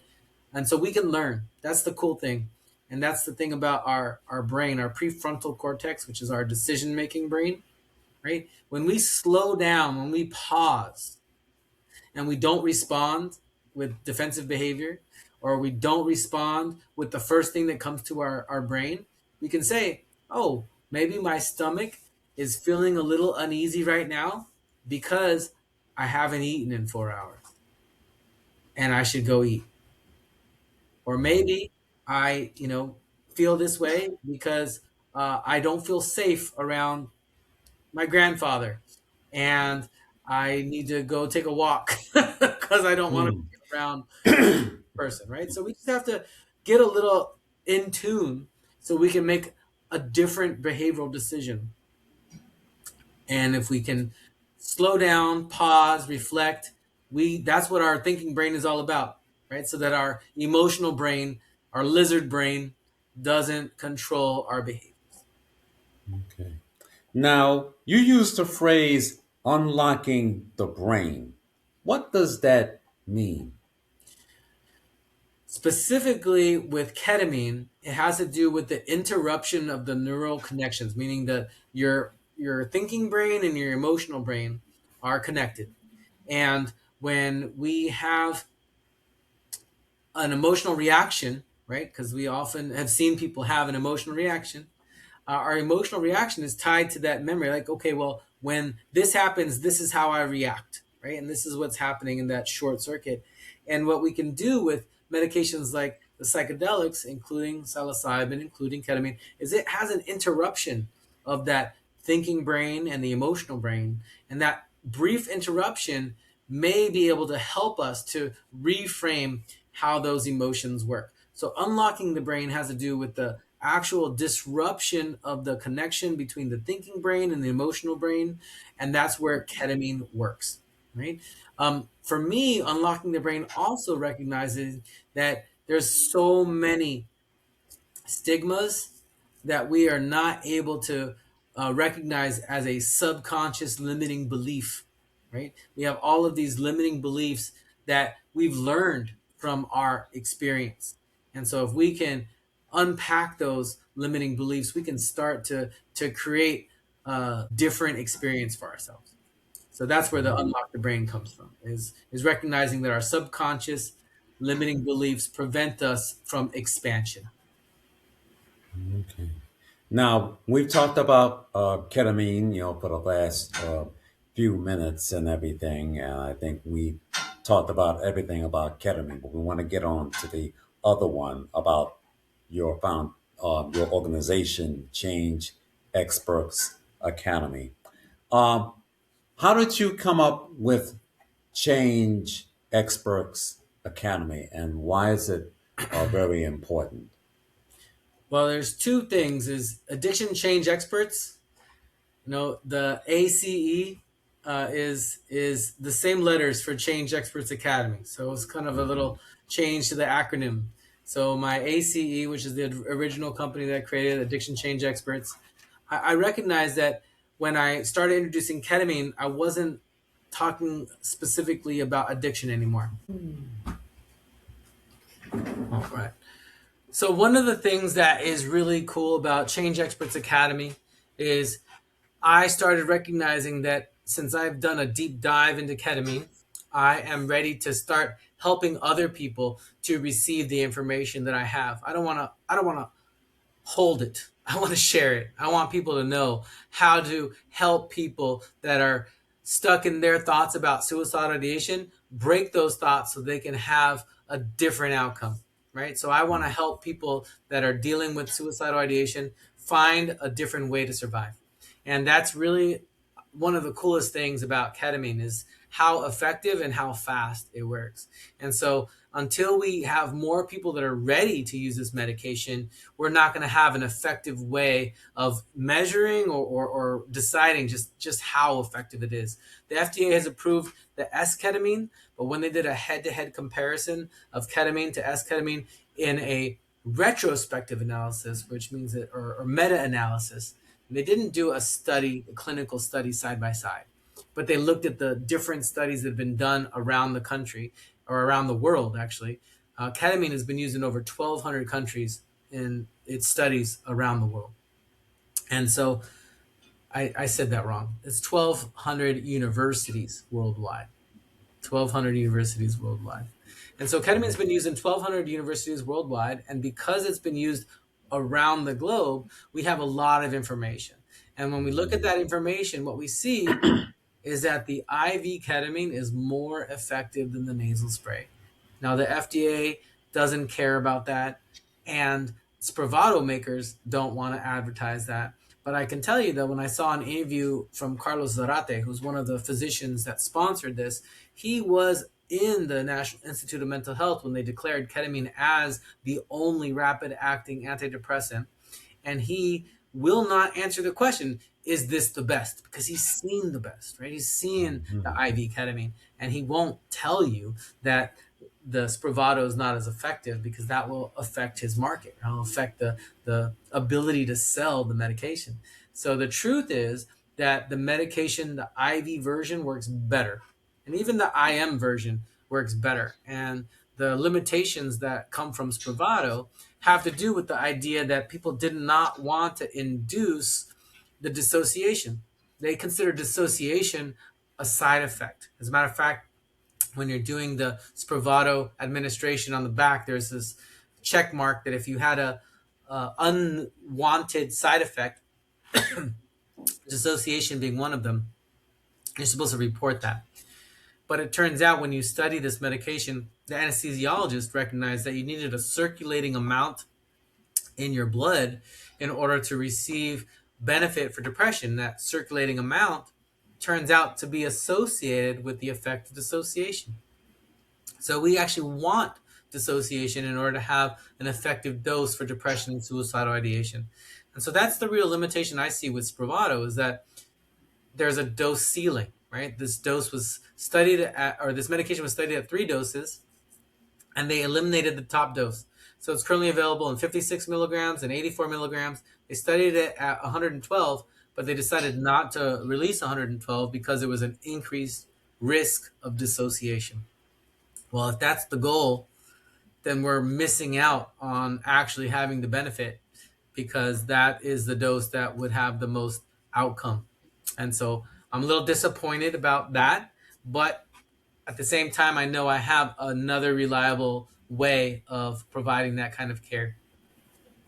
And so Change Experts Academy is created so that I can reach out to other medical providers and start to really unlock the potential. The intention was to start with unlocking ketamine for suicidal prevention. The Mhm. next project will be to unlock addiction medicine, to recognize that you don't need to be a specialist in order to have the skills because we already use the medicines. So you just need to know the formulas, know the medicines, and start offering them, right? And we are just afraid of offering what we don't know. And that's why I want people to know like there's ways to get the information. Let's go ahead, get ourselves ready to provide the care that impacts our patients. Mm. Now, what's some encouragement to families that need to know and getting through mental illness? Hmm. One of the truths about mental illness is that the amount of mental illness that is being recognized is underreported. And it turns out that there's a lot more mental illness than we have acknowledged because a lot of us keep it hidden, right? We used to not tell our secrets. We don't talk about that in public. We keep all of this hidden, and that's all related to judgment, right? So going back to the judgment, unfortunately, in my community, the judgment really comes from the church, right? The Ten Commandments, right? And so when we hold judgment in the forefront of our thoughts, we often, don't allow ourselves to ask for help. And the truth about mental illness is there is help. And so my mantra for my company is, get help. Choose help, choose hope, choose change. Right? Choosing help is the first part. And so that's the real positive that I see is that there is help. We have to go to where you can find it, right? I tell people all the time that finding a doctor is kind of like dating, right? You go on a date, it doesn't mean you're automatically going to get married. Right? When you go on a date, you have to go find out, is there any kind of chemistry here? Does this person, meet my needs? Hopefully I meet their needs. And if it works out, then we can have a long-term relationship. It's the same with doctors, right? Not every doctor is going to be the right doctor for you. It's the same with mental health specialists. Not every therapist is going to meet your needs. So you got to shop around. I wouldn't say that a one date is enough, right? To know someone. Mm-hmm. Sometimes sometimes you walk in, you're like, yeah, this is not happening. You walk right back out. But you might need to do a couple of dates before you say, yes, this person is going to meet my needs. So I say the same thing for therapists. Date the therapist. Go on a couple of dates before you decide that this person is not going to work for you or this person is going to work for me and they do meet my needs. But there is help out there. The really good news is that more and more people are learning, more and more people are expanding about their own information. No, not everybody needs medication. It turns out food is also important. It turns out exercise is also important. And so if you're going to a doctor that doesn't talk to you about a complete plan for your care, you gotta maybe find a collection of doctors or find the right doctor that's gonna get you there. The truth is for me, I know that the most natural way to help anxiety is exercise. Right? So if you tell me that my goal is to avoid medication, it's like, okay, well, let's figure out what are the different strategies that we can do to try to avoid medication. Right? Some people say, I can't get unstuck. I need something quick. Well, the honest truth, ketamine, there's nothing faster than using ketamine. But ketamine doesn't work well by itself, right? When we counsel people about using psychotropics, which means any medicine that affects the brain, we tell you that using a medication is effective, using therapy is effective, using both is better. And it's the same for ketamine, right? When you use therapy by itself, sometimes it doesn't do the job. When you use medication by itself, sometimes it doesn't do the job. Sometimes the two together is not enough, right? Adding the exercise program, adding the nutrition program, adding, yoga, meditation, breath work. There's so many ways, and it's really exciting. I unfortunately have met some providers that they find one way, and then that's the only way, right? And that's not me, right? I've recognized that there's more than one way to get to an outcome. And so my goal as a compassionate coach is to find a way to get you the program that is going to meet your needs, right? Sometimes it's inside a church, right? I have plenty of people that have had great success using, a faith-based program to help them to get to a different place. And if it's helpful, wonderful. One of my favorite medicines is music and dancing, right? They show that dancing, which similar to exercise, right? Dancing is more effective than music by itself to help you with emotional regulation. So I'm trying to find people to dance all the time, right? Dancing is good. Mm-hmm. Another one that's really fun for me, laughter. Laughter. That's a really great line, right? Laughter is medicine, and I really miss Robin Williams. I'm sad that he's not with us anymore. He was one of the guys that definitely made me laugh and definitely did some really important work. with his Dead Poet Society, and finding some really impactful. Patch Adams was a great doctor movie, but again, focused on laughter. I learned in a program that I went to that your brain can't tell the difference between natural laughter and forced laughter. So the chemicals in your brain that get released to help lift up your mood happens whether or not you laugh naturally or you laugh forced. So if you're having a hard time, just practice laughing together, right? It doesn't even matter, right? It doesn't have to be real. Just do it, and do it with everything, because that little release can bring you up. Turns out smiling changes your mood, right? If you're going to enter a conversation that might have a little conflict, enter with a smile. It'll change how you start and end that conversation, right? Yes. So these are really simple little things that sometimes people feel like they can't do. And I'll tell you, I recently had a patient just this week who started with ketamine, and he said, I don't smile anymore. And it was after his third treatment with ketamine. He's like, man, I'm feeling like I used to feel. Like I'm feeling the confidence, the talk that I used to feel when I was younger and vibrant and energetic. And he was starting to speak with a smile. Right. So it's really valuable to see people make that transition. Sometimes you need a little bit of coaching, right? A good story I heard recently was talking about the idea that you can spend 5 years swimming in your backyard pool. That doesn't make you an Olympic swimmer, right? But if you have a coach, you're more likely, to get moving forward in your technique and abilities. And so sometimes it takes someone else to help you to get where you need to go. So don't be afraid to ask for help. Choose help, choose hope, choose change. Okay. Now, here's a question that I always ask my guests, living or dead. If there's an artist who had struggled with mental illness, who could you sit down and talk with, and why? Well, I'm going to cheat right now because I had thought about some musical artists, but I just mentioned Robin Williams. Mhm. And he's not a musical artist, but he's definitely an artist that I enjoyed. Right. And so if he was able to ask for help for depression, I would love to offer him ketamine and see if that helped. Right. Because I miss laughing with Robin Williams. I think he's great. Right. No Yeah. slight to Will Smith, who did the genie for the remake for Aladdin, but he's Mhm. no Robin Williams.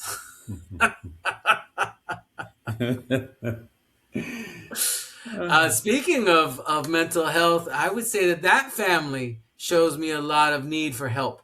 And I would love to sit down with Will Smith and figure out what's going on with him, because he's one of my favorite actors, actually. Even though he didn't do a Robin Williams job with the genie, I love a lot of the roles that Will Smith has chosen. You know, Independence Day is a very cheesy movie, but I enjoy that. My favorite movie from Will Smith is actually 7 Pounds. Very tragic movie where he gave up his life for someone he loved after losing someone he loved. Right? It was like a very very strange premise, and I wish that he could have had love and supported his love. Right? That would have been the best. But what a amazing story! I definitely cried plenty with that movie. But I see, some of what I'm going to call the destructive nature of his relationship with his wife, and I see his kids, and I'm wondering like where the mental health in that family is. So if I could sit with someone live, because he's one of my favorite guys. I mean, when he was doing Fresh Prince of Bel Air, I wasn't really all that into rap, but I definitely learned that one, right? And then definitely enjoyed his music, continue to dance to his music, continue to watch his movies. So there's a lot of fun stuff because he does comedy, and then he's done some really hard hitting stuff like the In the Pursuit of Happiness. So he's got a lot of artistry that I've definitely appreciated.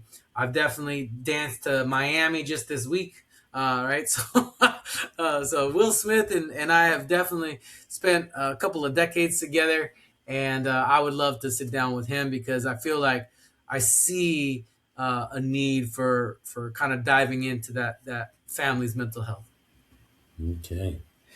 Now, here in the Black Soul Music Experience, I always ask my guests who are the top 10 R&B black artists of all time. But since this is a special episode, and yes, we are dealing with songs with mental illness, we're going to be doing the Black Soul Music Experience top 10 songs on dealing with this episode of mental illness. Now, here's how it works. We do it like a top 10 countdown, like the show America's Top 10, hosted Hmm. by the late Casey Kasem. Hmm. We get to the bottom five songs, which had the best songs but didn't get that much radio airplay. When we get to the top five songs, we will find out which songs has the best radio airplay, whether it played on top 40 radio or black radio, or maybe on some other stations on cable, on dish TV that we have now, on some of the music channels. Did that artist perform that song on American Bandstand or Soul Train or NBC Saturday Night Live or Solid Gold? Or did they had that music video which was either aired on BET or MTV or VH1? Or did they perform that song when they had their primetime special, whether it was on CBS or NBC or ABC? Or did they perform that song on PBS, whether it's great performances or on that special during the month of March of Pledge Month? Or did they perform that song in their concert special live, whether it's on HBO or Showtime? So I'm going to start off with my top 10 songs that's dealing with this episode on mental illness. And I start off with number 10. It's called Now I'm In It by Haim. That's those sisters. We haven't seen them in a while. And I saw their music video, and this was released back in 2020. And this was songs that's dealing with depression and communication problems. When I saw that music video, you see one lady would be at work but getting depressed, whether it's someplace at home or at the job or bringing stuff home. Is like when we see in regular families, you bringing stuff home, which it should be outside, tragedies and everything. So I put Now I'm In It by Haim at number 10. Number 9, I put down Sounds of Silence by Simon and Garfunkel, which was released back in 1966. Now, my first time hearing that song when I was listening to some of the oldies radio stations back in the 80s. But did you know that that song was used as a PSA back in 1970? It was an organization called Closer Look coming out of Washington, D.C. And that song was used in that PSA. And I remember it very well, me growing up when I saw that PSA. And it was dealing with isolation and feeling. And when you see children around, even they're being isolated or put in some place that's dealing with diseases and everything. So I put Sounds of Silence by Simon and Garfunkel at number 9. Number 8, Skyscraper by Miss Demi Lovato. And that was dealing with drug addiction. She had to deal with drug addiction and eating disorders and being a victim of bullying. So we've seen Demi Lovato a lot, but we haven't seen her performing that much. So I'll put Skyscraper by Demi Lovato at number 8. Number 7, You, the letter U by Kendrick Lamar. And that song was dealing with confrontation, the demons, and dealing with his family, struggling and everything. So in real life, he had to deal with the struggles. So we'll put You by Kendrick Lamar at number 7. Number 6, I put down Smile by Jay Z. And this was something new. I got a chance to see the music video, and we never heard of that song before. But this was dealing with his situation about his mother, and he never knew that his mother came out the closet as being a homosexual, and dealing with all of those things that mom never talked about, being silent. So we put Smile by JC at number 6. Number 5, we get to the song Breathin'. That's Berthin apostrophe by Miss Ariana Grande. And this was dealing with the song about anxiety. And when she was doing a concert overseas, and during in 2017, there was a bomb threat over in Manchester, England. So she had dealt with anxiety from leaving from her tour, going back home. So she had to deal with all of that anxieties that what took place overseas and trying to overcome it. So we put Breathin' by Ariana Grande at number 5. Number 4, Anxiety by Miss Julia Michaels. That song has to deal with depression. So I put down Anxiety by Miss Julia Michaels at number 4. Number 3, one of my favorite songs, Fight Song by Miss Rachel Platten. Now, this song came out in 2015 when I was watching the Billboard Music Awards on Fox. She was performing that song. And let me tell you, that song is an uplifting song for those who are cancer survivors, for those who had to go over with dealing with drug addiction and depression stability. So I put down Fight Song by Rachel Platten at number 3. Number 2, here's one of the favorites that we never heard of before. 1-800-273-8255 by Logic featuring Alyssa Cara and Khalid. And this was the first time we heard that song with that toll-free number. And this was dealing with suicide. And many people and teens too had to overcome suicide prevention. And when you hear that song, it's like saying, hey, I need help. And that song will be a perfect title with that toll free number. So I put down 1-800-273-8255 by Logic featuring Alyssa Cara and Khalid. And number 1, Lose Yourself by Eminem representing Detroit. It has talked about battling your demons, overcoming those who are trying to attack you. And you got to think positive instead of being a negative. And it's like that chorus says, you better lose yourself. You to own it. You can only get one shot. And that's what you have to overcome with everything. So I put down Eminem at number 1. So those are my top 10 songs that is dealing with mental illness.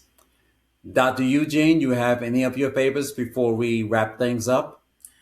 I'm really appreciating your list. I'm going to say that I definitely didn't have such a breadth of types of artists.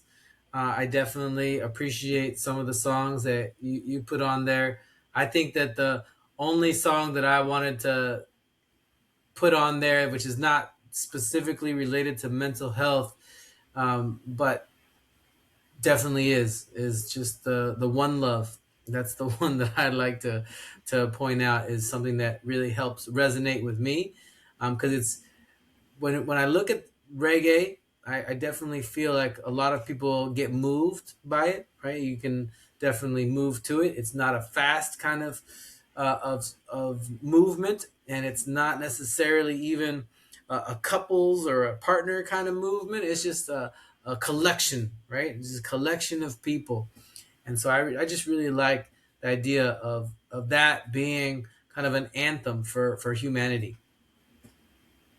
So Mm, Bob Marley, One Love. okay, well, there we have it. All of our top 10 favorites that is dealing with mental illness. Well, Dr. Eugene, thank you so much for being here on the Black Soul Music Experience podcast. It's been a pleasure talking with you as we deal with this subject on how does music play a part in social issues, and mental illness is one of them. Special thank you to Miss Robin Edelman and recommending me to interview you, Dr. Eugene. Yes, it is a very important subject, although we don't usually talk about it, but in this long episode, we had to talk about it because someone out there may need help. So, to all of my audience out there, I hope you've been writing down some notes from my guest, Dr. Eugene, about this serious issue of mental illness. So, if you or someone that you love is overcoming mental illness, I urge you to pick up the phone and I'm going to ask Dr. Eugene, or where can we get some information, or where can they learn to reach you? Well, first, I want to point out that there is a new phone number for supporting people with mental illness. It's 988. So, very similar to 911, just 988. 988 is the number that you can dial to get connected with some help and mental health support. So, suicidal ideation is something that you're dealing with, and you don't have a better way of reaching out to someone, please dial 988. I'm currently launching our first training programs for unlocking ketamine for suicidal ideation. My website is addictionchangeexperts.com. You can also reach us at changeexpertsacademy.com. And I invite you to connect with me on socials. It's Ace Medical and Addiction Change Experts. We are on LinkedIn as Addiction Change Experts. We're on Facebook, myself, Eugene C. Santilliano, and also Addiction Change Experts. And I look forward to connecting with people to continue the conversation, because this is not something that happens in a silo. And I'm very thankful to you, Samuel, to invite me to have a conversation, to potentially meet with your guests or your listeners, so that we can learn new ways to grow together and be a healthier community. All right.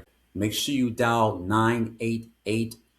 Make sure you follow Dr. Eugene. And I hope you've been checking out the top 10 songs that I just mentioned. Mental illness is not going away, it's here to stay. The more we keep silent, nothing is not going to happen. So I want to say special thank you to the guest, Dr. Eugene, for bringing us that information.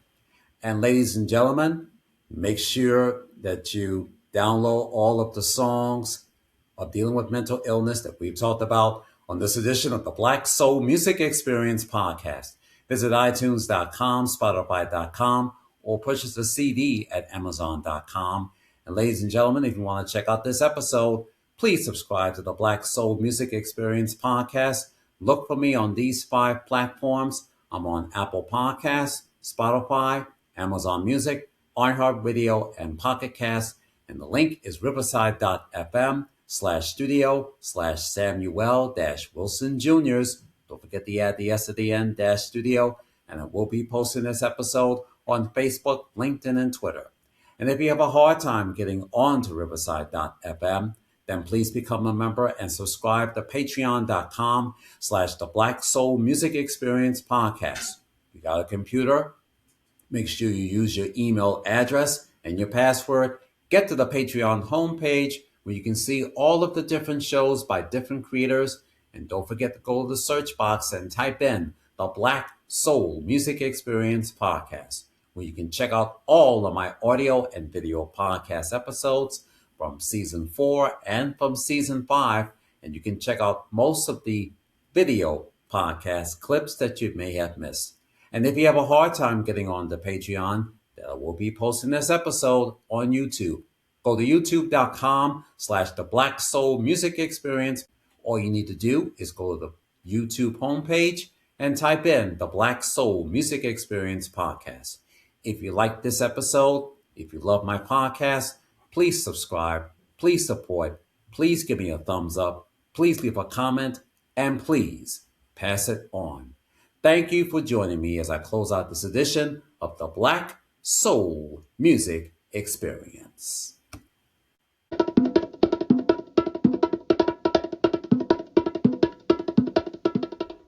Well, that's about it for this edition of the Black Soul Music Experience podcast. I'm Sam Wilson Jr. Thank you for joining me, and please tune in next week for an all-new episode. The Black Soul Music Experience podcast is sponsored by the support of listeners and viewers like you. If you enjoyed this podcast, please subscribe to the Black Soul Music Experience podcast. Look for my podcast on Apple Podcasts, Spotify, Amazon Music, iHeartRadio, and Pocket Cast. And don't forget the link. The link is riverside.fm/studio/Samuel-Wilson Jr.'s-studio. And don't forget to check out my audio and video podcast episodes by becoming a member and subscribe to patreon.com/the Black Soul Music Experience podcast.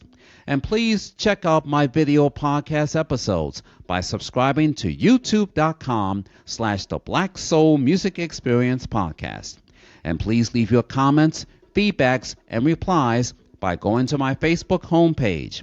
Go to facebook.com/the Black Soul Music Experience podcast. You can also tweet me on X, aka Twitter, at Sam Wilson Jr. 66, and follow me on Instagram at SAMM.Y2980. As always, partying, remember this: reach for the top and your dreams will come true, and it can happen to you. From all of us, take care. God bless. Thanks for listening. Have a good week, and please be safe.